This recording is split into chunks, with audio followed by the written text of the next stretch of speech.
one of the things I loved about that conversation is the realness of knowing your worth. Like, not only as an entrepreneur, but as a Black entrepreneur. Like, for so long, we work for free. And, we don't know, some of the times we think about the prices that we charge. We are really worth more than oftentimes what we charge. And for her to say, like, really honing in on what you do and do it really well, that's something that I really stress to the Black to Business audience. Like, we don't need to be doing all of these things. Like, do something, pick your thing, and just become an expert at it.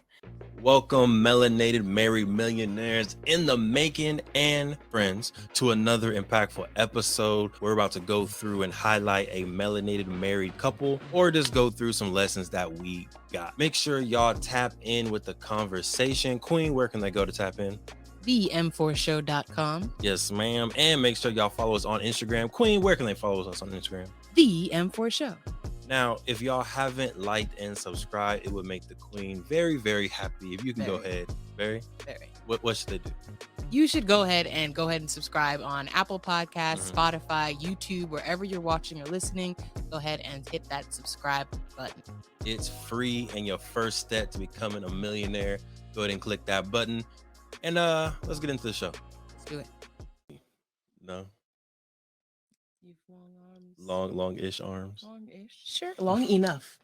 I was walking down for the pitch competition, walking down the hill with Emily, and she was like, "You walk so fast. You have long legs." I was like, "Thank you." I never hear that.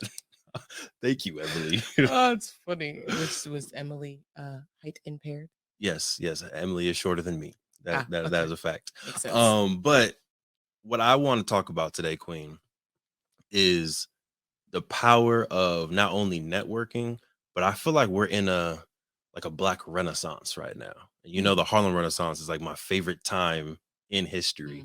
But I feel like right now, like probably 2019, 2018 through today, we're in this extreme period of entrepreneurship for the Black community, where it's cool to be an entrepreneur. It's cool to have your own podcast. It's cool to have your own clothing line. And we're seeing a lot of creativity. And I want to have a deep conversation about that with a guest. Let's do it. With the guest. Can we do that? We can do that. Man, today we got a dope guest for y'all. Monique Marshall from the Black to Business podcast, doing amazing stuff. Y'all got to learn a little bit more about how to create a podcast, the power of Black entrepreneurship. And of course, we're going to always ask the question, should every Black family have a business? And I'm interested to know what her answer is. Queen, are you ready? I'm ready. Are you sure you're ready? Yes. Okay. Without further ado, let's get into the episode. Over 50% of Black Americans are unmarried, and only 2% of Black families in America have a net worth over $1 million. We are on our journey to not only join that 2%, but grow that 2%. Facts. I'm Devon Truvel, creator of Black Wall Street, the board game, with my beautiful co-host. I'm Sinclair, aka the Health Nerd. You can go to our website at TheeM4Show.com, our Instagram at TheeM4Show, and our YouTube channel at Melanated Married Millionaires in the making. And welcome to the M4 Show. All right, so I met Miss Monique, not in person yet, not yet, but I met her digitally because I was looking for just dope podcasts out there, and I came across her website. And Sinclair, what was the first book me and you read together? Don't think about it. The first book me and you ever read together. Davis? Yeah. You're overthinking. Was it Think and Grow Rich? Yes. Oh, okay. Think and Grow Rich. Think and Grow Rich, a Black choice, right? Originally written by Napoleon Hill, re-edited by Dennis Kimbrough. And I was like, there's no way she interviewed Dennis Kimbrough on her podcast. There's what? And then I literally listened to the episode. Obviously, it was a dope episode. And I was like, I need to get connected. So this is gonna be a really good podcast, y'all. I'm gonna try my hardest not to completely nerd out over just podcasting and Black economics for sure. But y'all, we got Monique Marshall coming to the stage. Let's welcome her in. What is going on? Thank you both. Thank you for having me. I'm excited. Of course, we're excited to have you. It's gonna be a really good discussion. Again, if I start nerding out too much, I mean the queen will pull me out, but you can definitely feel free to pull me out as well. All right. But you are on the East Coast. Are you still in Brooklyn? Yes, I'm in Brooklyn. Okay. How's Brooklyn treating you? How's the weather out there? Talk to us. The weather is very bipolar lately. Some days it might be a warm 50, it might be a cold 50. So we just take what we can get because I'm a Southern girl living in the city. So we take what we can get with Brooklyn weather, but it's a hit or miss. Yeah. What's up, Queen? So what is a warm 50? With the sun out? So the other day we had a cold 50 and I had my long trench, like my long coat. So then I walk outside. More recently, we had a warmer 50. And literally, I'm like, okay, let me put on the same coat. And so I go outside and I had to turn around because it was warm. Like it was hot. I had to put on a lighter jacket. So if you ever follow this page on Instagram, it's called like Your NYC. But they always talk about like how bipolar the weather is. So it's crazy. Listen, at California, we had maybe a week of rain, and then it went right back to sunny, and it was beautiful. See? It was beautiful. And then it did go like cold for a little bit, but we are back to like spring weather basically at this point. Oh yeah. The other day I was prepared for the cold. I had my jacket on. I had to take it off. I was like, it's hot out here. Man, but what else is hot? Oh, go ahead. What's that, Monique? No, I was like, y'all are blessed with the weather. We are. We pay for it, but we're blessed for sure. Another thing that is blessed is the Black to Business podcast. Congratulations on the moves that y'all are making over there. Can you talk to us about when you started it, right? What year did you get started? And what was that catalyst? What made you be like, you know what? I'm gonna start a podcast. Right. So I actually started Black to Business podcast in 2016 before it was like really a thing. And I'm trying to think what really made me start. I really wanted to, initially I started with a blog. So I was just going around New York interviewing entrepreneurs and we would do like some video, then mostly written. And then I thought, okay, this is a lot. I'm not really like loving to write. So I was like, okay, what is another way that I can, disseminate the information that I'm trying to get out and also interview people that are not from New York or not in New York.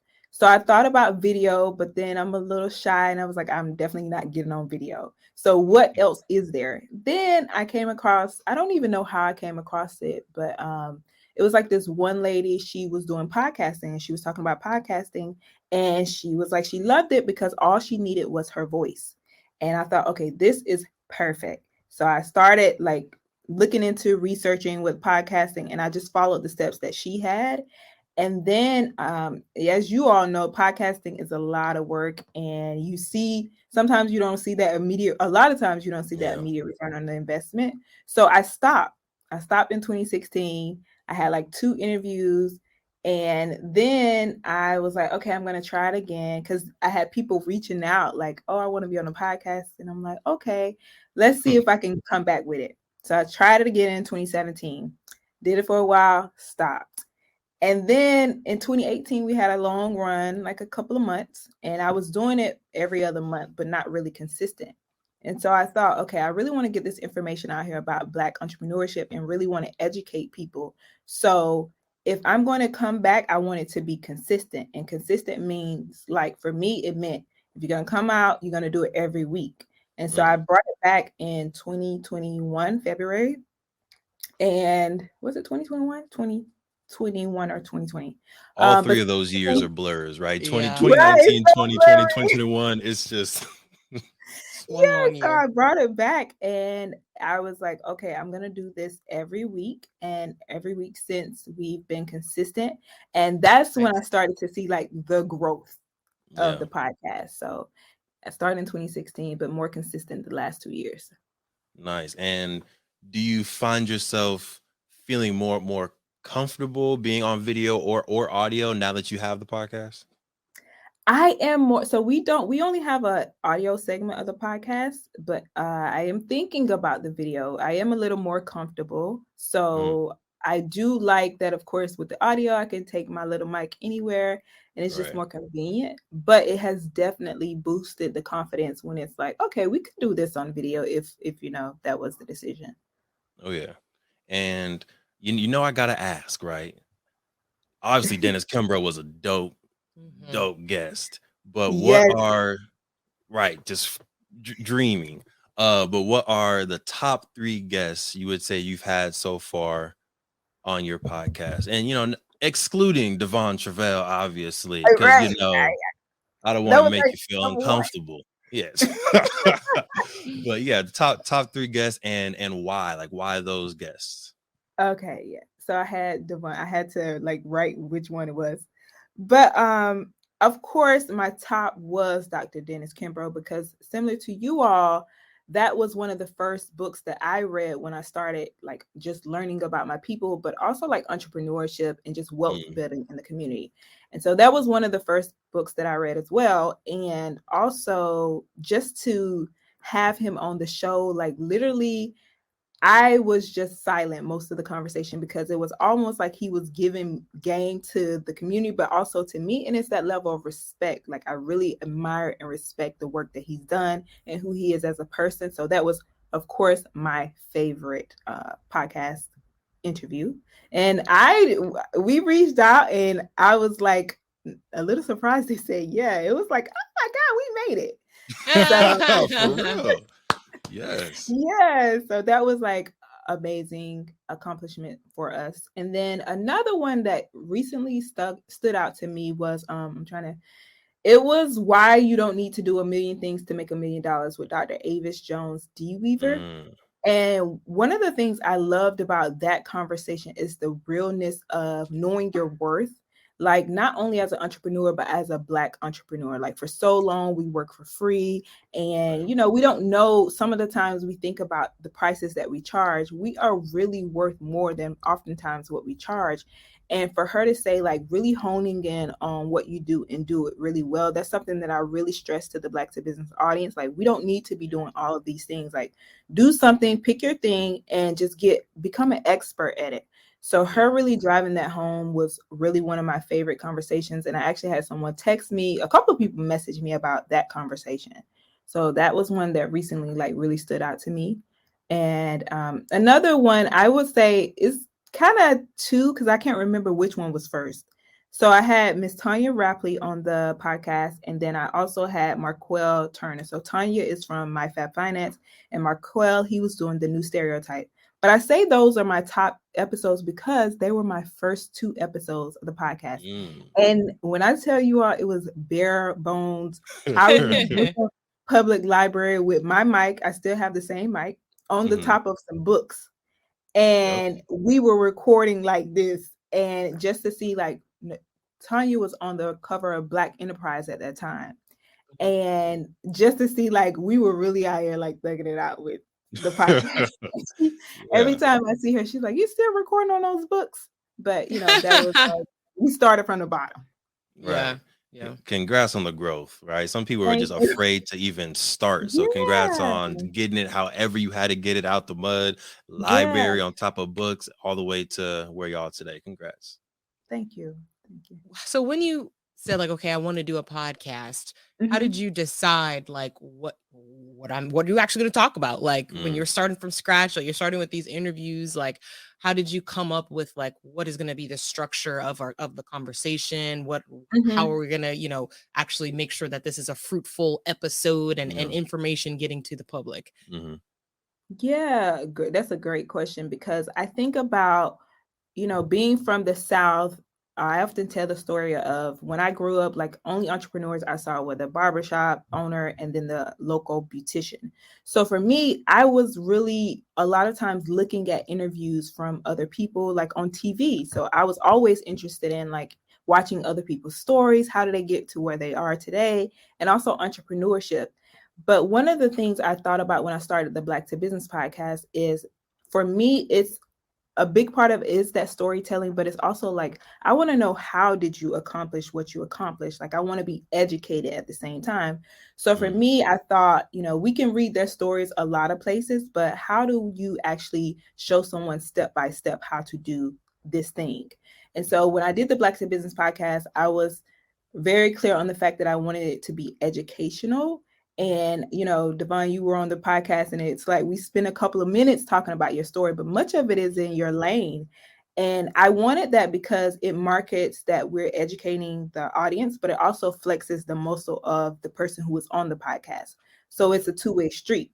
And I'm really intentional about that because it promotes that business owner. Like, we really know what we're talking about, and we don't just get anybody on the podcast.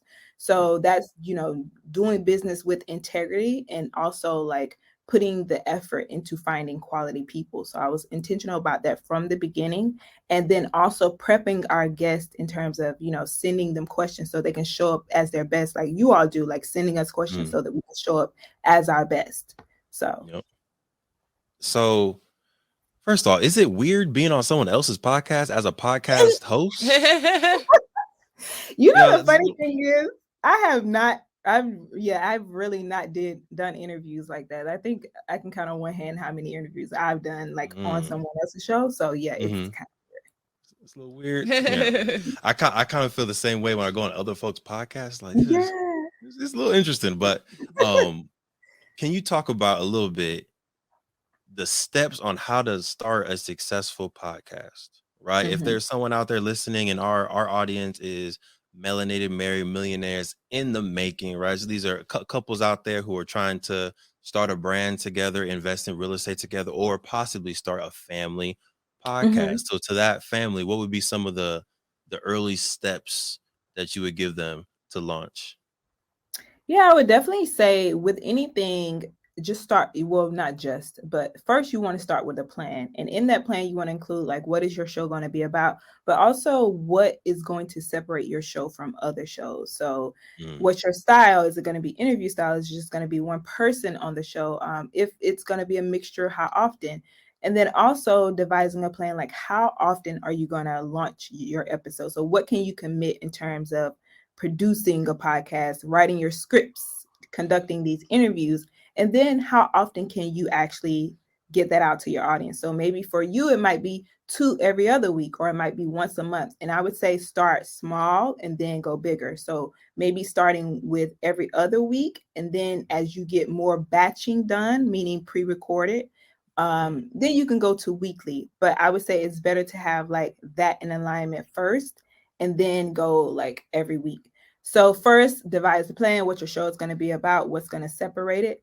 And then as far as like the tools needed, it's really simple. Like, I have my same mic that I've had since the beginning. I got it for like $60 off of Best Buy, because I love me some Best Buy. And and just a platform or a software where you can record, whether it be on your computer with, if you have a mic, not a mic, but a MacBook, you can use GarageBand, or I know there's Audacity, I think. Yep. And then there are other programs that are on the web. So, starting there. But I would say more so than anything, creating a plan, and then how consistent are you going to be with cranking out those episodes, and then starting really simple with the tech. Like I said, I started on a stack of books, and I still have the same mic. And then now I'm in a studio, which I do use sometimes, but I had to get here, and I still was able to get awards and things like that. Well, recognition with my mic, with my USB. Hold on, you can't just do a light flex about these awards. Let's go through some of these awards. Hold on now. Not awards yet. Not awards, but okay. Well, last year we were recognized by Apple Music for their Black History Month segment, Secure the Bag. So thank you. That was a great thing to be in. Like, our numbers, it helped us. And then also Wardery Media, we were recognized as well for Black History Month. And then 2190 for Black Business Month, they recognized the podcast. And more recently, we were reached out to by the Webby team for one of their categories. We didn't get it, but they see us. Right, you out here. Yeah, nice. Right. Congrats. Out here. Thank you. you. And you said you're in a studio now. When did the investment of the studio happen, and what have you been able to do now that you have that secured space? I think as entrepreneurs, and this is maybe my own, I want a studio so bad, Monique. I want a studio. But yeah, can you talk to us about like the decision to invest in the podcast to a level where, okay, I'm going to go ahead and get this space so that we can produce some high quality content?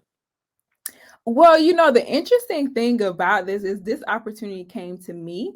So it's a partnership. It is actually a partnership. So that's, building relationships and, people seeing what you're doing. Because honestly, I was just working out of my house in my room on my laptop, which I still do at the same time.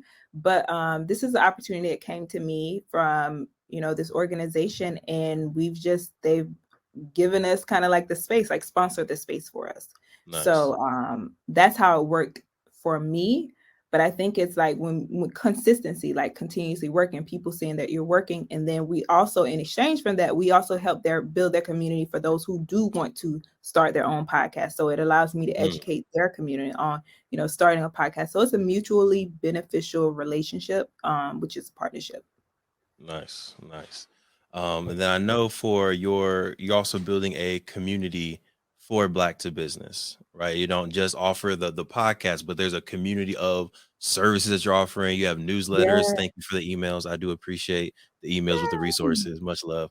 So can you talk a little bit about the other kind of tentacles or things that are involved in Black to Business in addition to the podcast? Yes. So we also, in addition to the podcast, we have a directory which consists of service-based businesses. So those who provide professional services like accounting, marketing, all of those good things, because it's like people will come to us and say, do you know someone that does this? And I think it's because there's that level of trust, because we do produce, quality episodes. So they're like, we trust your opinion and that you're going to send us to the right people. So what we've done is vetted people that we can vouch for and say, okay, this is who we're offering to our community. And so we have a directory.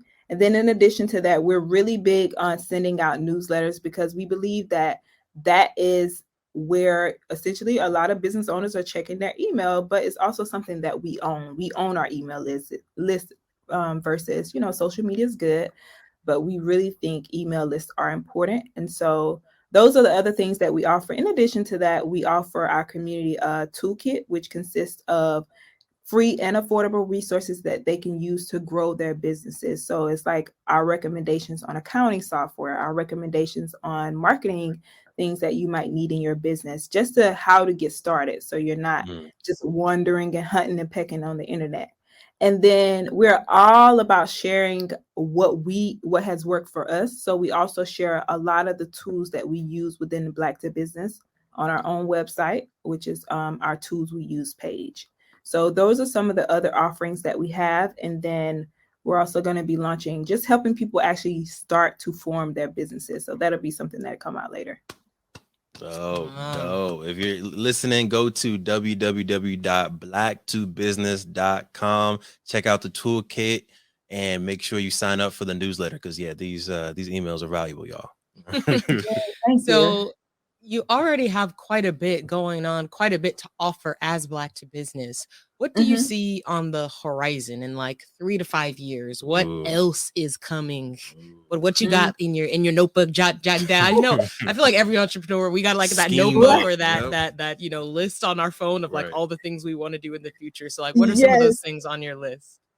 So it is certainly something that I'm really passionate about, educating and guiding, because that's something that I wish I would have had more of in my entrepreneurial journey. So just a big thing I really am excited about is introducing like these formation services, like actually helping people form their business, whether it be an LLC, whether it be a corporation, but then also educating them on the next step. What happens after you form your business?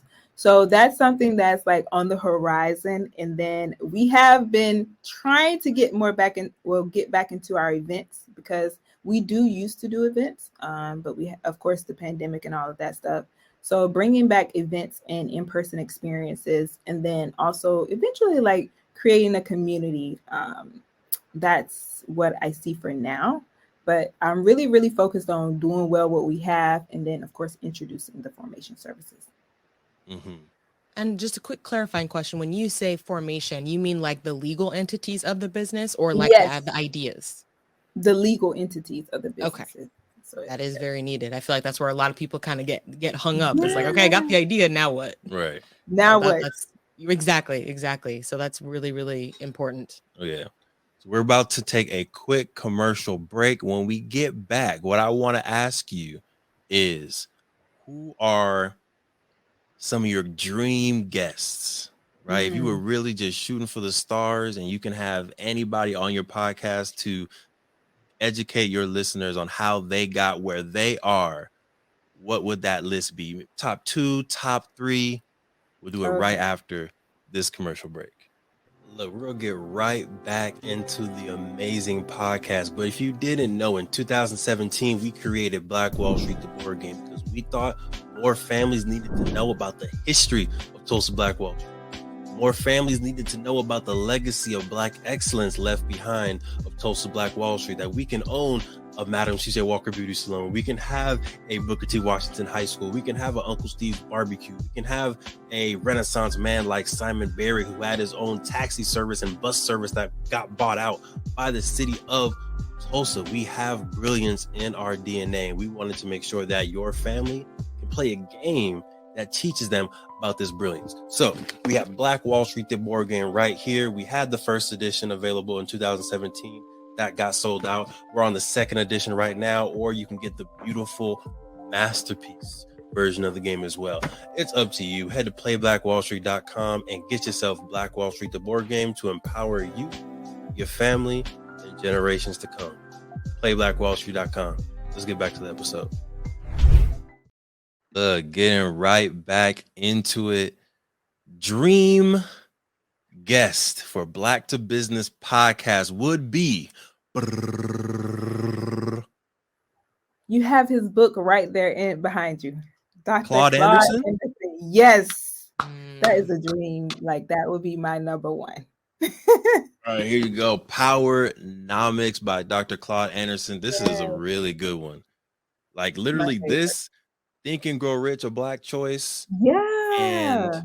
and Built to Last. You read those 3 books Yes. for business, You're good. Yeah, You are you're good. good. Right, you're That's like good. the first one I read. Like those are like Dr. Claude Anderson. That would be a dream guest because of how powerful he is, of course.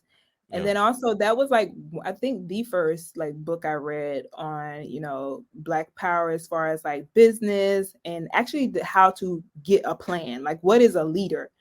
And I Yeah. think that just his approach in us, you know, taking responsibility for us, I think that that's very inspirational. So I would love to have a conversation with him. So top. Oh yeah. It's my top. It's gonna happen. It's gonna happen. Do you know Boyce Watkins? Yes. So you know they're really tight, and I I feel like know. Boyce he does a conference every year, the All Black National Convention, that we go to. I think you should go to it next year or this year, and I think Boyce can make that happen. Okay, yeah, because I know Right. he's on his show a lot too. Yeah, A lot, right? A lot. Can we not a huge detour, but I do want to talk about cultural empowerment, right? Or the empowerment culture that Dr. Claude Anderson talks about. What do you think it takes for us as a community to shift the culture so that business, wealth, and just what else? Just starting podcasts like it becomes the norm, becomes the culture that we look to do. yeah. I think a lot of it is, you know, I think about my own story. Growing up in the South, and I was just having this conversation with my friends here in New York. I think, like we always hear, Black people are not a monolith. It's really true. Like what my experience is growing up in the South is totally different from someone who is from the city. And it used to frustrate me, but now I understand it even more. And I think the biggest thing I think about is that representation matters. And that when people see you doing and they see Black people, us being successful, but also doing it right, and doing it with integrity, it allows them to think, okay, it's possible for me, because that is the only thing I think of that has contributed to the place that I've gotten today. Otherwise, Mm, I don't know where I'd be, but I think mm, that we do have to think, regardless of people saying I'm not responsible for raising anyone else's children.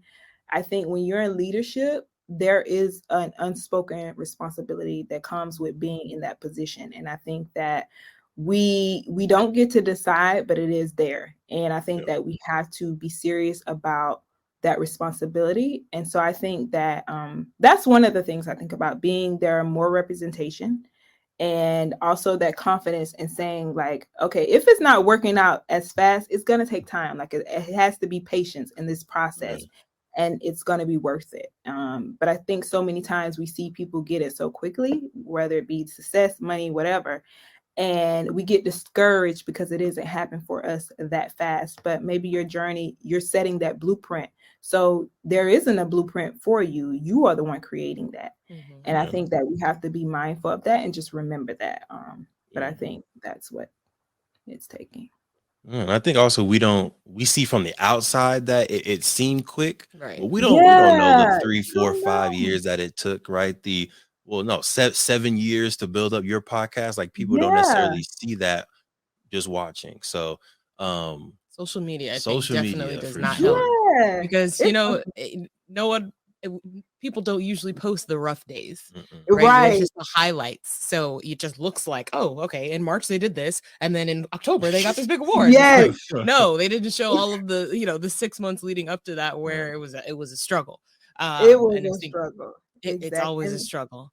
And I think yeah, and one I think that is a part of that responsibility that you mentioned, mhm. right? Mhm. Is I think that is starting to change a little bit from, like, on social media, I think we used to see a lot of just polished, and everything Yeah, was really, really pushy, everything. And I think everything is kind of switching to more of like casual, Mhm. day to day, like, let me just show you what I'm doing, With my and do rag with my on. do-rag on, right. right?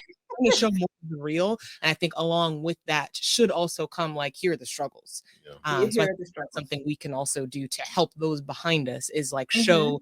the good things, but also show the obstacles, because I think knowing what some of those obstacles are that folks may face, and how to move past them, I think is a very helpful tool for folks. Otherwise, it's kind of like, they didn't post about this. How was I supposed to know to Right. expect How this that is. roadblock, right? Yeah.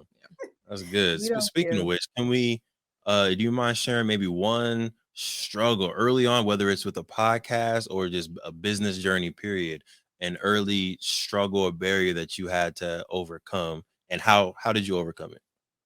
Let me think. Overcoming a struggle. I think the biggest thing I had to learn, doing Black to business, is that the reason I started, it always has been educating, and I'm very passionate about entrepreneurship, but it also, a lot of it started with, I was just curious about how did people get success in business. So Mm-hmm. initially, I wasn't thinking of it as a business. I was just like, okay, I'm just spreading the word on these stories and how people got this success. So I was essentially running it as a hobby.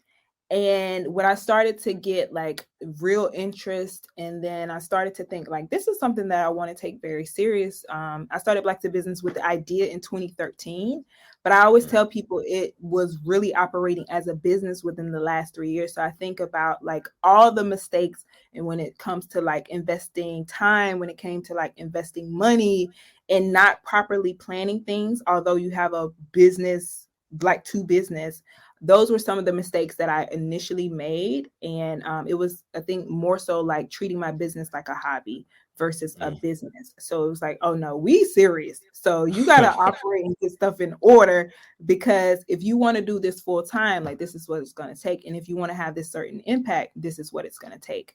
So I always stress like people having a plan, like a solid plan. And that was something I did not initially have in Black to Business. Look, but you said 10 years. You said you started in Yeah, 2013. Wow. 10 exactly. years. Yes. Congrats. Thank you. Congrats. And we know I don't know the exact stat, but it was, what was it?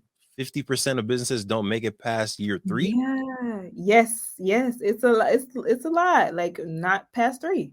So Right. that's what we're trying to do with, what we're doing is because of that, most businesses don't make it to past year 3. It's like Mm. get you to that point where you're set up for success to surpass that. Oh yeah. Mm-hmm. Oh yeah. So something that, and this was going back to your responsibility response and Hmm. how can we uplift an empowerment culture. We hosted our first pitch competition, right? Helping students. All right, it was really fun. It was a great Yeah. vibe. These were middle school students to high school students, and Hmm. it was a 12-week program where week 1 they identify a problem in their community, and then by the Hmm. end of the program they've built a business around solving that problem, right? So Oh, we I had love that. students identifying homelessness as a problem, mental health for women with anxiety and depression, Racism, undocumented students, racism, Mm. air pollution, just police like police brutality. brutality, Monique. Like they were all over the place solving specific real life problems. So we had that first pitch competition on Friday, really good vibes. And to see them up on stage, confident, confident's a strong word. They were nervous. They were They pushing were through there though. They anyways. pushed That through is for what sure. that Yes. is what was very admirable about it. Yes, they pushed through. Yes. We definitely, I know I talked about it on I think your podcast, Black Yes. to Business, shout out, but definitely want to see how you can come and fly out to Cali. Come on, visit I'm Cali. always Next down. pitch competition. It's gonna be in May, it's gonna be in June. Weather's gonna be great. We gonna talk about that offline for sure. I'm always down. Oh yeah, oh yeah.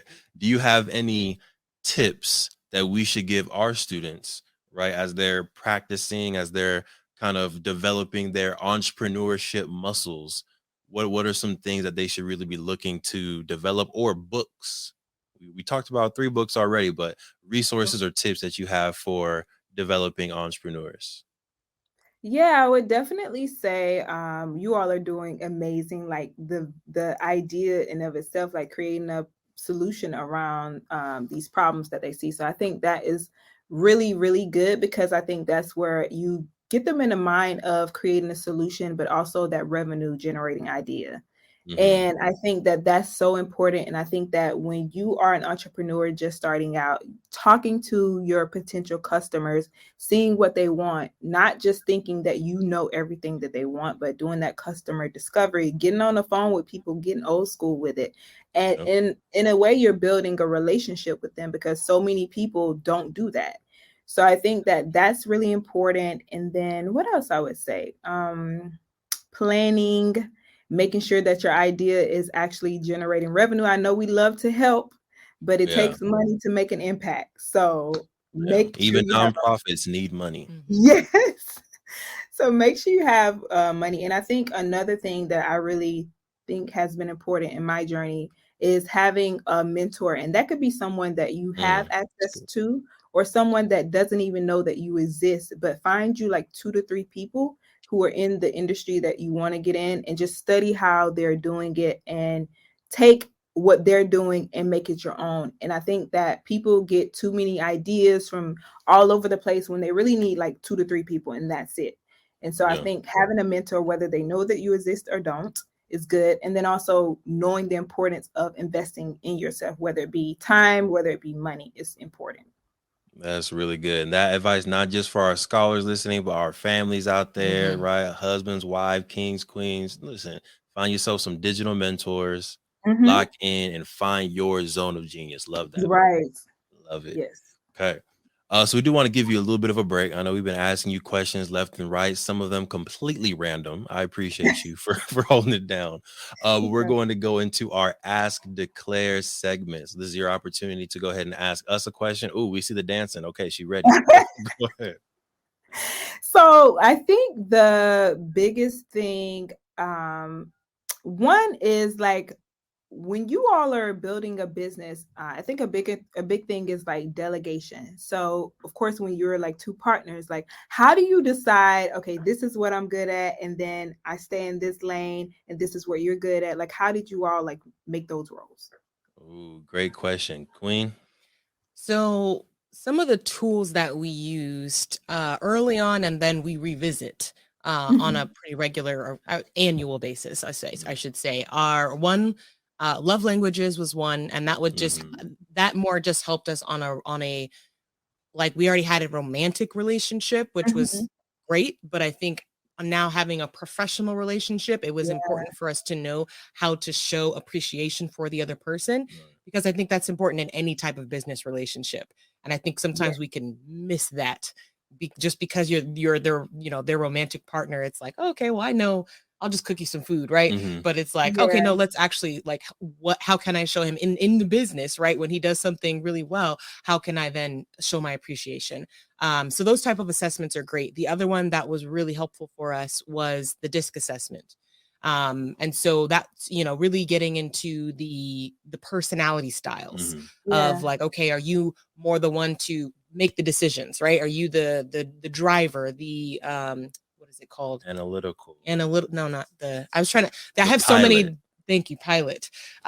So like, there's different analogies you can use, right? But like, how do you like to support a team? Are you the one making the decisions? Are you like more in the supportive role? You want to, just make sure that everybody feels supported and kind of maybe from behind the scenes. Are you like the talkative one that likes to, keep everybody conversating, make sure everybody feels calm, make sure everybody's got their like the flight attendant, if you will, right? We're using the analogy that ETA uses. And then or are you like more the analytical side? Are you more like maybe not even on the plane? That's the me's of the world. The analytical sides, like who's going to what are they called? I can't think of the air traffic control. Thank you. I'm like blanking on these analogies. The air traffic control. Partnership's all about, Queen. I got you. Thank you. I love the air traffic control, who's not actually on the plane, but they're the one checking to make sure, like, okay, yep, you can take off. All right, we got a plane coming in, right? Because you can't just take off when you decide. So figuring out those different personality types has helped us delegate who should do what. He's definitely more of the inspirational. Thank you very much. The talkative one. I'm sure you've gathered. I can talk. Look, as it comes to relational things, he's got it. He's got it on lock. Now, where he struggles, the areas for opportunities for improvement, right, is on the details, right? He's not a detail person, whereas I am. And so that has led us to, so I'm more in the back end of like, okay, I'll cover payroll. I'm doing invoices. I'm doing, creating our financial statements, all those things, because we still need to make sure those things are taken care of. Right.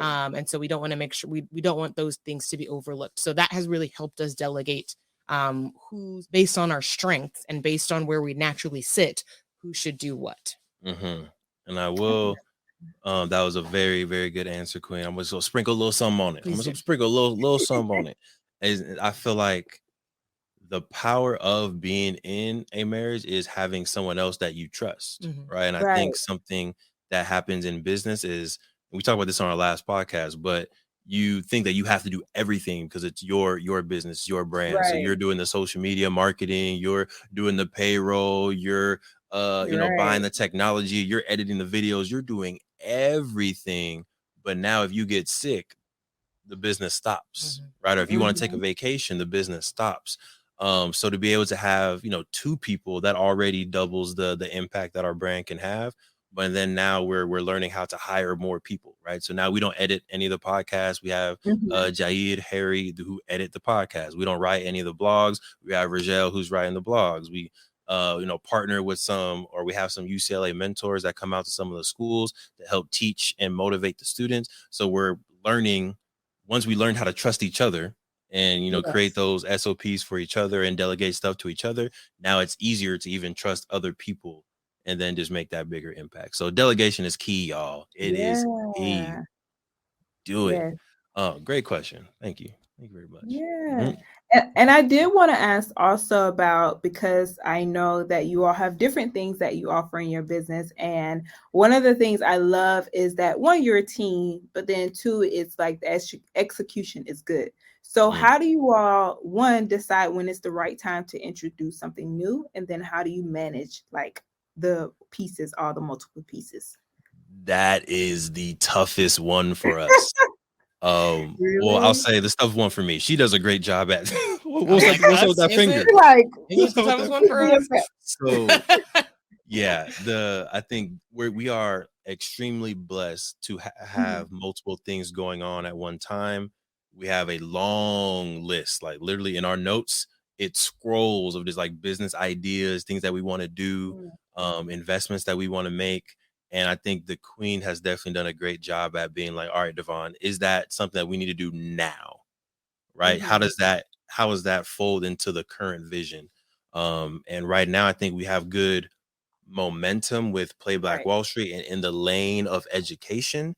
So when things come up that are education based, we're diving into it. We are trying to go deep into the vertical of education. So books, board games, mentorship, apps, Right. online things, like what can we do, any form that is in the field of education. And then once we get to a good point, we can then pivot maybe one of these things, and it's probably going to be video production and film first. Now we can pivot that out of education and into entertainment.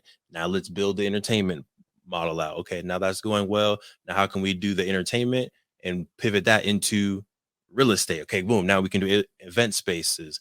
So to be honest with you, it's very difficult, but the Queen is in charge of where we put our energies. And then once she approves the things, then I'll be like, cool. Now I go to work and I make it happen.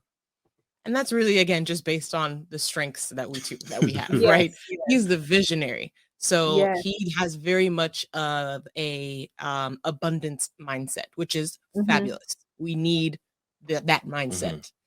However, however, I feel like where we balance each other is, I think what helped, I think, kind of bring us back down to like what is really realistic for us to handle right now is Yes. kind of using, I think at some point I kind of used this analogy on like, okay, on a given day, you have 100%. So whatever you choose to do that day, however many different things you choose, you are dividing that 100% Mhm. up into those different things. And so, Mhm. although it's ideal to say you have 100% to give towards everything, that's not realistic because we have a Right. set amount of energy in a given day. So keep in mind, like, what are the most important priorities right now, so that if we have 3 things in a day, okay, you have about 33% to give each of those things. And can we accomplish what we need to accomplish with that 33%? If not, we need to get rid of one of these things, or, Mhm. Right. and figure it out. But I think that's typically where I'm trying to come from. And I've even had to switch my approach. I feel I used to just shut things down like, no, no, no, no, no, no. Right. But then I don't want to dim that visionary light, because that's Right. where Right. all of this has come from. Mhm. But it's more of like, is this the right time for it, or is it something we need to table? Because again, kind of to what he was saying, the approach we're kind of taking now is, let's really zoom in on the things that are already have that Yeah. trajectory, they have the momentum. Because as we're seeing, eventually once you get to a point where you can scale, and that's pretty much where we're at right now, is where we can Mhm. still run the business, operate the business without having to be the ones doing the like every Right. single thing. Right. Right, so we can operate our mentorship program without him physically being in the classroom with every school. Mhm. And now that frees up the time to then go focus on something else if we wanted to, without losing momentum for this thing that's already going. Right.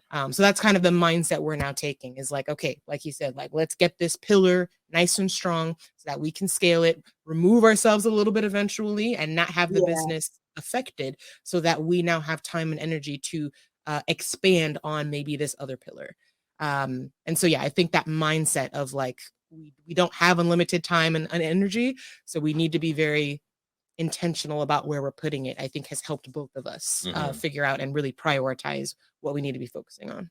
For sure. For Yeah. sure. I think that's so good because and I'm so glad that you mentioned like that 100% because I used to be like, okay, I could do all of this in a day. I'm like, Mhm. I think I'm superwoman. But then I had to notice like at a certain time, my energy would start to go down. So I'm like, Yep. well, you notice around this time, you need to do things before this time. So, and a lot of times things weren't getting done because I was trying to do so much within a day.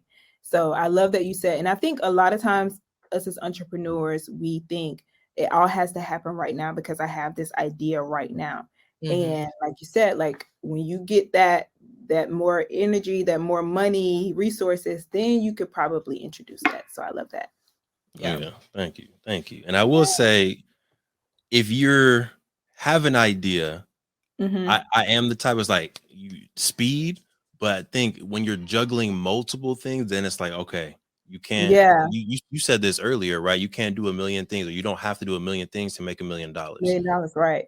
Right? Yeah. You can be an expert in one lane and just Yeah. execute to a high level, right?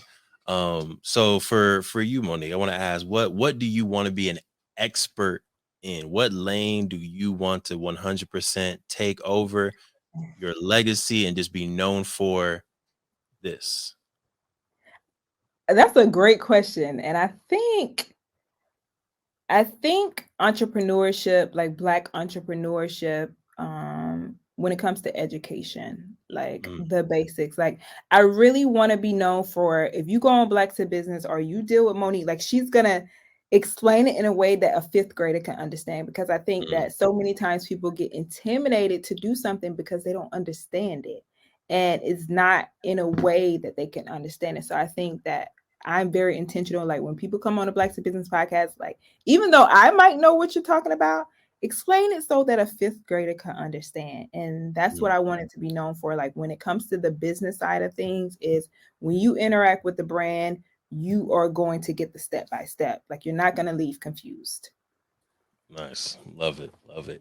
I got one last question for you. All right. We got our standard question that we Okay. ask every guest. Do you think every family should have a business? No pressure. I definitely do. I Let's go. We definitely, got another one, folks. We got I another one. definitely We should have a do. tally. We should be keeping score. We got to Wait. we watch the episodes and keep score. Okay, go ahead. Give them the context. Now, so I will say this. I think that even though I do Black to Business and entrepreneurship, I think that there's the saying like everybody doesn't need to be a boss or something like that. Mm, So everybody can't be an entrepreneur. Like it takes you have to be a little insane to it's be a an fact. entrepreneur. Like, Fact. so I get the fact that there are those who are like, listen, I just want to get my check, go home, and I'm done.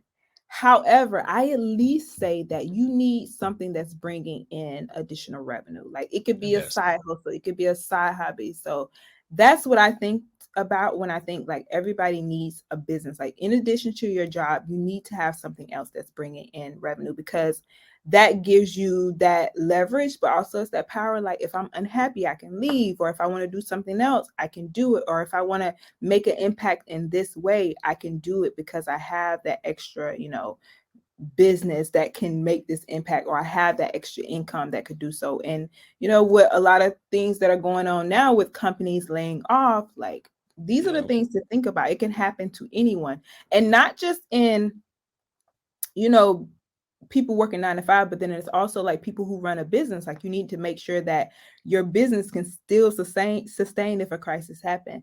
But Yeah. that's the reason that I say every family should have a business. Like especially if you are two people in a household, like somebody got to have a business. Yeah. If you're one person, so you need to have a side hustle. Yeah. Even just for the tax deductions, y'all. Just Yeah. go ahead, talk to your tax person. she said, yep. Listen, I'm just Talk to getting your my tax person. Oh man, but everyone who answers that question correctly gets invited back to the podcast. So Monique, you are Correctly? Really? correct. So it's no wrong. It is a wrong answer. well in my In book. his book, In my there is book. no wrong answer. I'm just kidding. Amazing podcast listeners and potential guests. Oh man, but we appreciate you coming on our podcast. And of course, if y'all don't know, y'all should tap into the Black to Business podcast as well. Go to www.blacktobusiness.com. Tap into the waves, the frequency, the education, the melanated brilliance, and the business talk happening on over there. www.blacktobusiness.com. As we transition out, what are some announcements, things that people can be excited about for Black to Business coming up? So we are actually planning a conference for Black men, well, an event for Black men in business. It will be hitting 3 cities. So that will be, of course, New York in June. And then we're also working on dates for DC and then also Atlanta. So that's geared towards Black men in business. So be on the lookout for that. And then, as I mentioned earlier, we're also launching our business formation services within the next month. So if you're looking to start a business, and as far as like a LLC, thinking about that, or a corporation, make sure you hit us up. And then we might also offer business planning help. There's a lot of good stuff. Nothing on the West Coast. I'm just saying, if you got space on the calendar, come on over to the West Coast. Look, if you need some partners to help you over here, find some space or whatever, let us know. We can come to Atlanta. I was about to say, we can also come to Atlanta. We like Yes. Atlanta. I mean, Cali is in the top 5. It ain't in the top 3, but it's the top 5. So y'all got it. I'm gonna hit y'all up. For sure. Cool. Yes, ma'am. We're gonna do some quick updates and announcements, and then we're gonna go to you for the last word of wisdom or encouragement that you have for families out there who either are thinking about starting a business and they haven't done it yet, or they already have a business and they're looking to grow. Right? Okay. Queen, announcements for the week. Yes. We mentioned already the pitch competition that we just had with our Leaders Innovating Tomorrow, or LIT program. And so we are finishing out one cohort and about to start another one, and also trying to recruit more schools who want to have this program at their school. So again, it is a 12-week-long mentorship program where we come into the schools and we have the students think about a problem that they want to solve, and throughout the 12 weeks help them flesh out a business that is going to solve that problem. And by the end, they're leaving and the deliverable is a business pitch that they then can compete with, but also hopefully launch, right? We this is not just an activity. We want these children these scholars to launch these businesses. So if that sounds like something that you would benefit at your school, your child's school, or any schools in your area, send us a message at info@playblackwallstreet.com so that we can reach out and hopefully make it happen. Especially if you live in Southern California, the Inland Empire area, Riverside, Corona, San Bernardino. We are trying to expand in that area. So if you got any schools in that area that think would benefit from this program, reach out and let's make it happen. Beautiful. I'm looking forward to the next phase of LIT. I'm not going to say it on air because I don't want people to hold us to it yet, but this next phase that I want to get into is going to be dope. Yes. It is going to be so dope. But make sure y'all also go to playblackwallstreet.com and get yourself a board game. We got the second editions of Black Wall Street, the board game, available for you. Today is, of course, Black History Year. Black History Year. Go ahead and get yourself a board game to teach you and your family the legacy of Tulsa's Black Wall Street. Having fun, increase financial literacy, and learn the 3 business structures: sole proprietor, LLC, corporation. Playblackwallstreet.com. Go ahead and get yourself a game. All right. Last but not least, words of wisdom. Monique, please end us beautifully. No pressure. My bad. Let me just stop. Any words that you have for the beautiful people? Yes, I would say get clear on your why. Why are you doing it? Because when it gets tough, that's going to be that reminder that keeps you going. And I heard someone on the podcast once saying, it always stuck with me, is that you wonder why you keep failing. And that's because you keep quitting. So keep pushing through. Like, even when it gets tough, keep pushing through. Because, and then another thing I think about is, why would I quit today when tomorrow might be the day that I win? So really keep pushing. And I think that the biggest reason that you'll keep pushing is remembering why you're doing something. Wow. Perfect way to end us. Make sure y'all secure the marriage. Make sure y'all secure the love. And of course, make sure y'all secure the bag. Peace. Thank you for supporting the M4 show and our mission to increase the wealth of Black families. If you received any value from this episode, any value at all, any, do us a favor and give us a like and subscribe on YouTube and Apple, Spotify, anything, all of them, all of them, wherever you're listening. Go ahead and like and subscribe. And after you like and subscribe, make sure you send this episode to at least one family that you really want to see win. We'll catch y'all next time.